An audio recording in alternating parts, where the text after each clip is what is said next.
Welcome to MotionAutoTv. And I'm gonna tell you a story about how I screwed myself buying a cheap car from the auction for my girlfriend, which just happens to be this 2019 Ford Explorer. So we're gonna go back in time. We're just gonna rewind it. Can you put some rewinding sounds on there? Where it goes like, so we're just gonna rewind you to the day that I went to the auction and I picked it up for the very first time. Guys, we did it again. We got the pull-out paperwork. I haven't seen it yet. Sham? Seen it?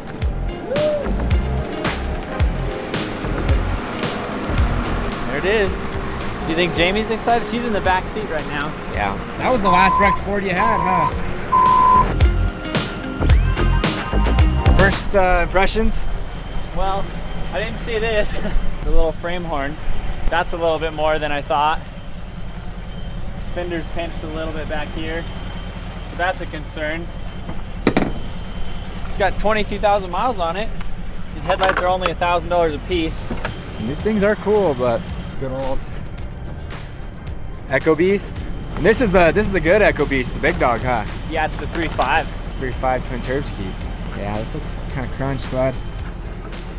Yeah. It hit pretty good. Maybe the deer one was a better idea. I think the deer one would have been the move, yeah.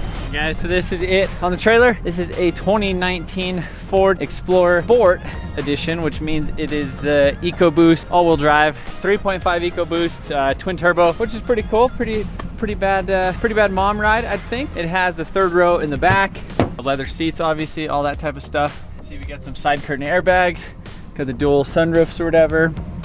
I don't know if the back one actually does it. I really like the sport package because it has, you know, like the blacked out trim and the nicer wheels and stuff. You can see the intercooler got a little hurt right here, and actually the frame rail. So this is one thing that I definitely didn't see, was just seeing that these frame rails were just pushed over so hard like that, because the way the pictures were, you could just see it from the front. The bumper is kind of hiding it over here. You didn't really see this big chunk right there. So you can see got the subframe mount where the engine and everything ties to, and then this is obviously just pushed way freaking over. So definitely gonna take some stuff. It needs a windshield too. There's a nice big old rock chip right there. Yeah, 2019.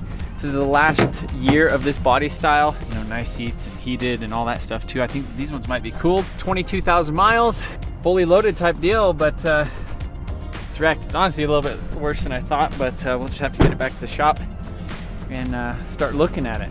What do you think for your rig? It's pretty wrecked, but I'm really excited. Are you excited? Are you excited for a wrecked car?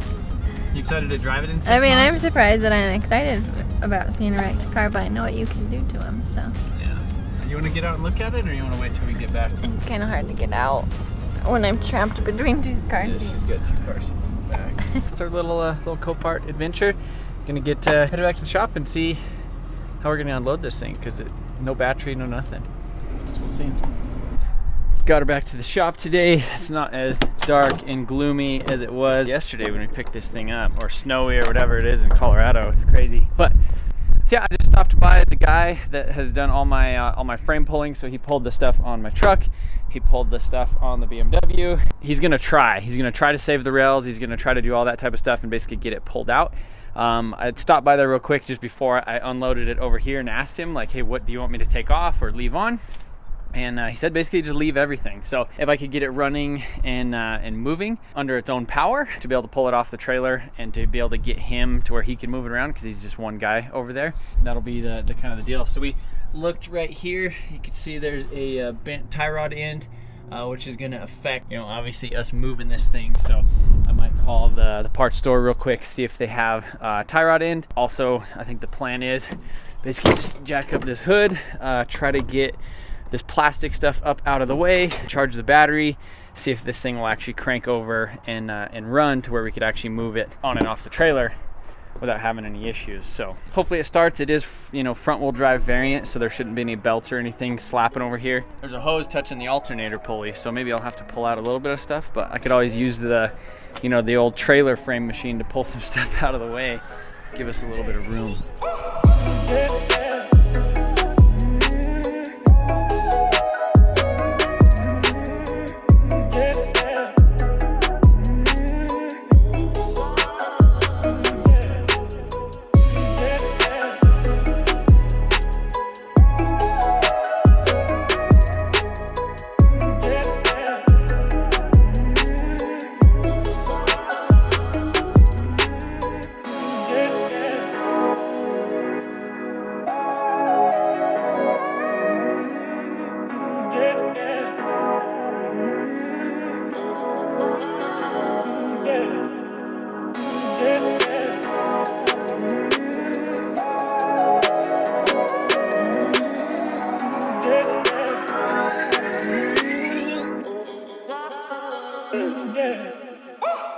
So it's been a couple days since we messed with this thing, or since I actually purchased it. Basically just left it so we could order some parts. So parts that I got was a tie rod end and actually this oil line right here. So right here, you guys can see that little fitting right there is what actually goes to this little hard line, and that actually goes to the turbo. So that's the oil feed for the turbo. I do need to replace this line too.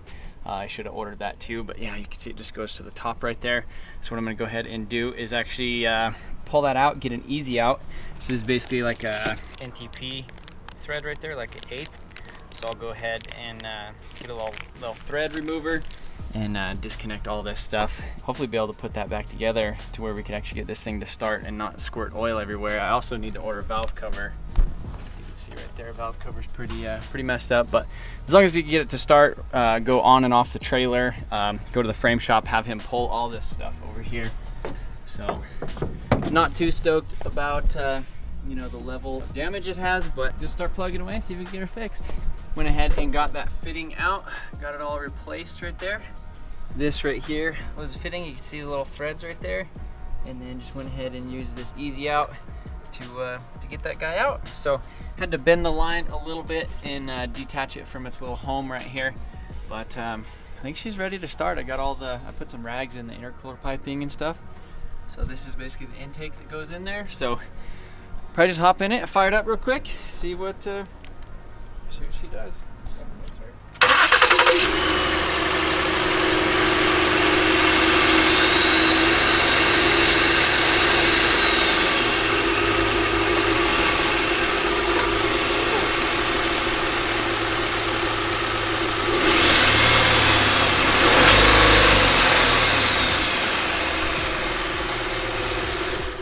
Yeah, there's definitely some broken motor mounts. That whole motor mount on that side over there Just like completely trashed, yeah. Well, I mean, the whole motor is probably sitting down 5 inches. Yeah, it just totally like rocked. So, But I mean, it runs and starts. now we could get it on and off the trailer, which is good. So we just need to replace that tie rod end, which we technically don't really need to do that, but I'll go ahead and do that just so it can drive straight. Steers and stuff. Take it to the frame shop and see what he says about it. You know, I mean, he'll at least be able to get it over, and we'll see. You know, see if we actually need to replace the whole freaking front end of this dang thing, and go from there. So, you know, the winning bid on this thing was $12,700 after fees and everything. We were at $14,004, I think, is what it was. One of these just listed, a 19 Sport, listed at a local car lot. I think they wanted $35,999 plus taxes, fees, and all that other stuff. So you'd probably be looking at close to 40 out the door. Realistically, being 14 in it, how it is with frame pulled and all that other stuff, I would say we're gonna be about 20-ish. So I'd say between 19 and 22 when we'll have a completely done, refresh, ready to go, salvage title car. Yeah, rebuilt car, but still we're saving a bunch of money. And at least I was the one who did the repairs on it, so I know how they were done. So, you know, at the end of the day, you're still saving money. I could have got a 2011 one of these with non-EcoBoost front wheel drive, you know, on Craigslist for probably 12 grand. It's not the dope, you know, Sport with the twin turbo, the all-wheel drive, the dope stuff. It's a nice rig. I wonder what the window sticker was on it. Probably 50 something for sure. Yeah, they're cool, but they're freaking expensive. So, yeah, let's get that tie rod replaced. That thing was fine, right? Beautiful. You versus the guy she told you not to worry about. So as you can see, I got myself into a little bit of a mess here. We installed the tie rod in on the Ford Explorer and we took it over to the frame shop where, I'll let you guys in on a little secret. It was over there for 2 or 3 months. We had to order a ton of parts, engine mounts, a bunch of nuts and bolts, and a bunch of random things, as you can probably see by this picture on the thing. It was on the frame rack for a little while, but we ended up getting it back from him, and that leads us to the next video that you guys are gonna see, where we ran into a huge issue. You can probably tell by, you know, the scene behind me. Until the video comes out, check out this video over here on my left to get you by. Until then, appreciate you guys watching. I'll see you later.